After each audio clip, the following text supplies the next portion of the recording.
কখনো কখনো একটি দেশের ভবিষ্যৎ নির্ধারণ হয় যুদ্ধক্ষেত্রে নয়, সিদ্ধান্তের টেবিলে। তখন একটি প্রশ্ন সামনে আসে, রাষ্ট্র আসলে কার স্বার্থে সিদ্ধান্ত নেবে? অন্য কারো, নাকি নিজেদের জনগণের ভবিষ্যতের জন্য? আজকের পৃথিবীতে এই প্রশ্নটাই সবচেয়ে গুরুত্বপূর্ণ। আর সেই প্রশ্নের উত্তর খুঁজতেই উঠে আসছে একটি ধারণা, বাংলাদেশ ফার্স্ট, সবার আগেই বাংলাদেশ।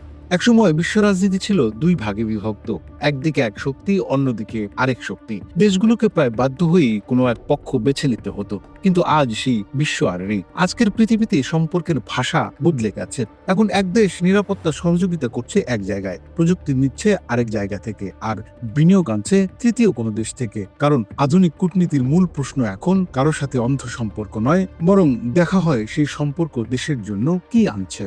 বাংলাদেশ শুধু একটি ভূখণ্ড নয়, এটি দক্ষিণ এশিয়া ও বঙ্গোপসাগরের একটি গুরুত্বপূর্ণ সংযোগস্থল। এই অঞ্চল দিয়ে যায় আন্তর্জাতিক বাণিজ্য পথ, জ্বালানি প্রবাহ, সমুদ্র অর্থনীতি, ভবিষ্যৎ শিল্প বিনিয়োগ, সবকিছুর সাথে জড়িয়ে আছে বাংলাদেশের অবস্থান। আমাদের সমুদ্র আছে, বন্দর আছে, বৃহৎ শ্রমশক্তি আছে, বাজার আছে, কৌশলগত অবস্থার আছে। কিন্তু বাস্তবতা হলো, সম্ভাবনা থাকলেই হয় না, সেই সম্ভাবনা রক্ষা করার সক্ষমতাও থাকতে হয়। আজ রাষ্ট্রের নিরাপত্তা শুধু সীমান্তে সীমাবদ্ধ নয়, এখন যুদ্ধ হতে পারে তথ্যের উপর, অর্থনীতির উপর, সাইবার হামলার মাধ্যমে। তাই আধুনিক রাষ্ট্রকে শক্তিশালী হতে হলে দরকার প্রযুক্তি, সাইবার নিরাপত্তা, সমুদ্রে নজরদারি, ডিজিটাল অবকাঠামো এবং দক্ষ মানব সম্পদ। এই বাস্তবতায় আন্তর্জাতিক সহযোগিতা কোনো বিলাসিতা নয়, বরং প্রয়োজন। তবে যখনই বিদেশি সহযোগিতা বা কৌশলগত অংশীদারিত্বের কথা আসে, বিতর্ক শুরু হয়। কেউ বলেন এতে স্বাধীনতা কমে যাবে, কেউ বলেন এতে প্রভাব বলয় তৈরি হবে, আবার কেউ মনে করেন নতুন অংশীদারিত্ব মানেই নির্ভরশীলতা। কিন্তু প্রশ্ন হলো, ইতিহাস কি সবসময় তাই বলে? আজ বিশ্বের বহু দেশ একসাথে বহু দেশের সাথে কাজ করছে, কারণ তারা জানে রাষ্ট্র পরিচালনা আবেগ দিয়ে নয়,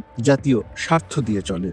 বাংলাদেশ ফার্স্ট মানে কারো অধীনে যাওয়া নয়, কারো বিরুদ্ধে অবস্থানও নয়। এর অর্থ হলো যে সিদ্ধান্ত বাংলাদেশের মানুষের নিরাপত্তা বাড়াবে, কর্মসংস্থান তৈরি করবে, প্রযুক্তি আনবে, অর্থনীতি শক্তিশালী করবে, সেই সিদ্ধান্তকে অগ্রাধিকার দেয়া। অর্থাৎ রাষ্ট্রের প্রতিটি বড় সিদ্ধান্তের কেন্দ্রে থাকবে বাংলাদেশের জনগণের দীর্ঘমেয়াদী স্বার্থ।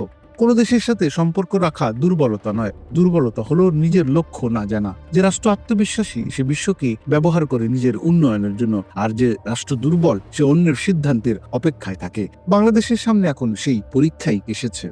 আমরা কি শুধু বিশ্ব রাজনীতির দর্শক হয়ে থাকবো, নাকি নিজেদের ভবিষ্যতের হিসাব নিজেরাই করব? বিশ্ব বদলাচ্ছে, ক্ষমতার ভারসাম্য বদলাচ্ছে, অর্থনীতির কেন্দ্র বদলাচ্ছে। এই পরিবর্তনের ভেতরে বাংলাদেশের সবচেয়ে বড় প্রয়োজন একটি পরিষ্কার জাতীয় দৃষ্টিভঙ্গি, যেখানে সিদ্ধান্ত হবে দেশের স্বার্থে, জনগণের ভবিষ্যতের জন্য, দীর্ঘমেয়াদী উন্নয়নের জন্য। কারণ পৃথিবীর প্রতিটি সফল রাষ্ট্র একদিন এই প্রশ্নের মুখোমুখি হয়েছিল, সবার আগে কে? আর তাদের উত্তর ছিল নিজেদের দেশ।